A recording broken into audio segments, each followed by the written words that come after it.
look at problems, the angles we look at them, and the feedback, and just our conversation. You don't realize how important some of you guys are, just the conversation you have, how that influences people.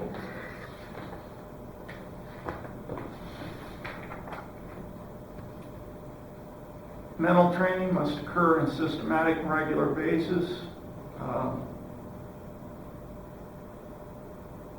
I think a lot of people, quote, do sports psychology, but they get caught up in one vein. Or they go to it when they're in trouble, which is too late. So they don't have, referring to the one above it, they don't have an integrated multiple approach discipline to performance management or mental training.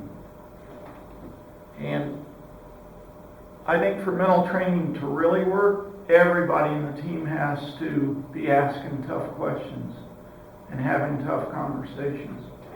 Whether it's Stu talking to Steve while they're cooking dinner, or you're going over some data with somebody, or you're helping, watch a workout, or Jonas is managing a workout, or Rob's having a life.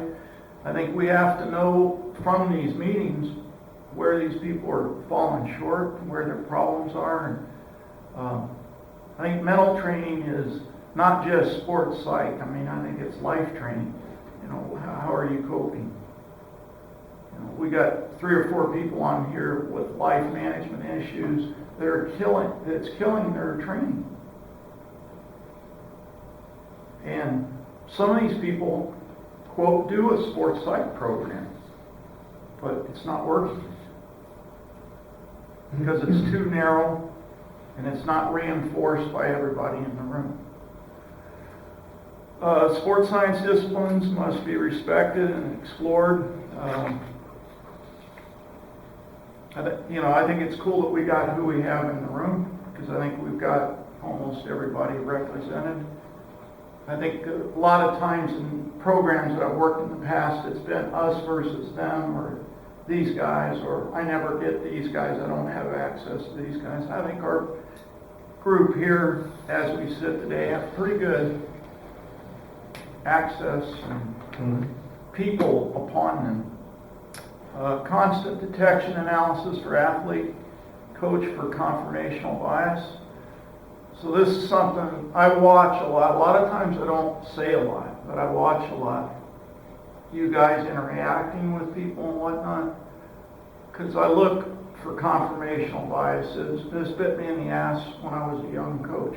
There was a way, or an attitude, or very linear. If we do A, B, and C, we're going to get this.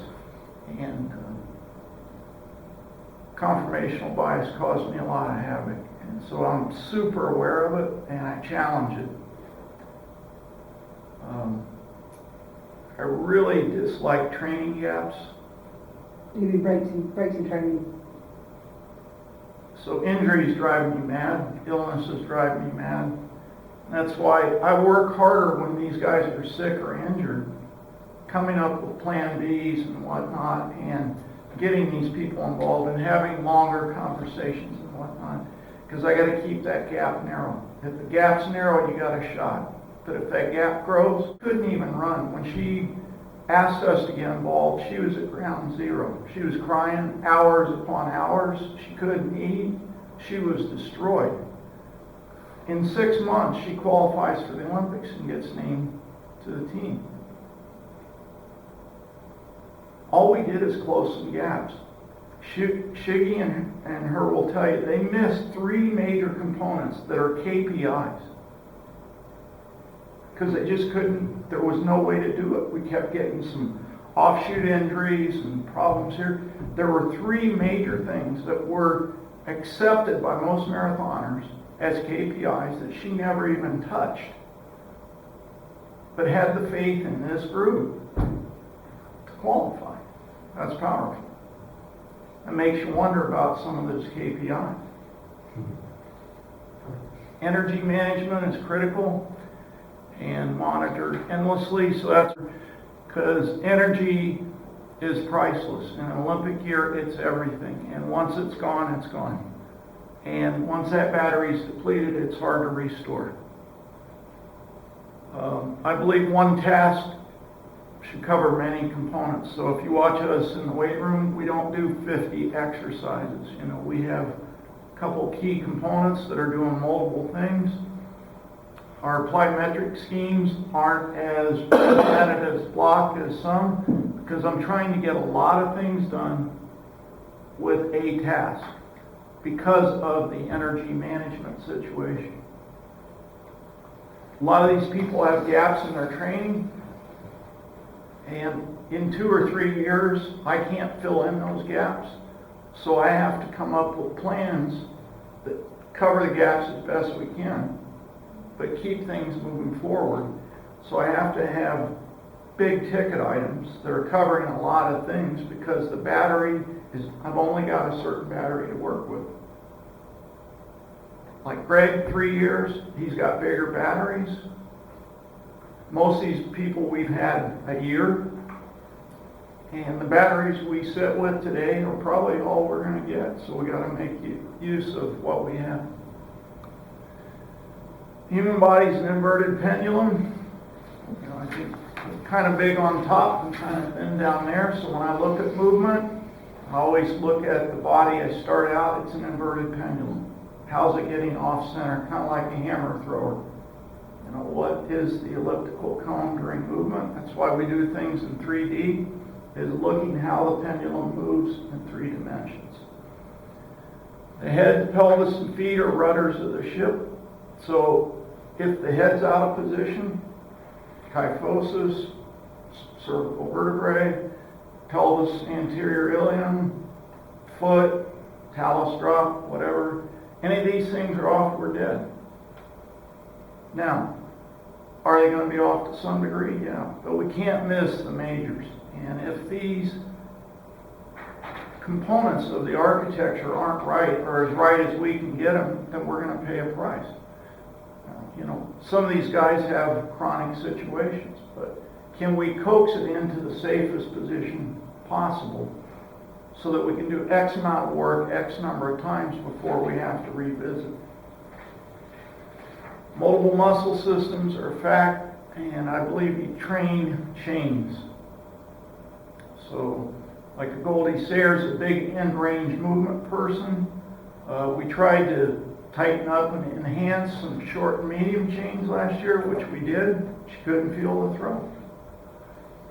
So it was a nice hypothesis, didn't work. Injury or inefficiencies can be top down or ground up. So is it coming from the feet, feeding up? Is it coming from the head position? Is it pelvis? Somewhere in between? So some coaches look spine down, spine's the engine. Some people look ground up. You know, I look at it multiple ways simultaneously. Biochemistry is delicate and easily influenced, and I think a lot of things that we fight are biochemical. Inflammation response triggers all kinds of situations. So diet, nutrition, supplementation, and designing training loads with biochemistry in mind is critical. So the group as a whole decided to get more serious in the weight room, so our absolute strength levels are higher right now, power indices are higher, but we're getting a lot of illnesses and CNS fatigue because we pushed. But we're willing to pay that price through Christmas, hoping that we built bigger batteries and bigger pathways and better pollution elimination pathways as a result. Athletes are injured at birth, and it just gets worse from there.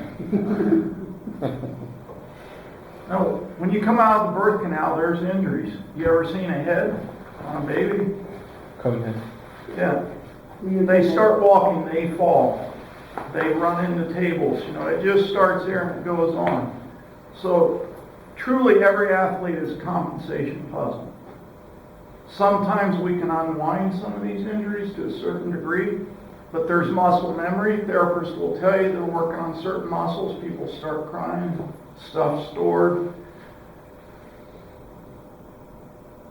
To believe that you're gonna get an athlete healthy and everything's perfect, I think is a myth. It's a nice target to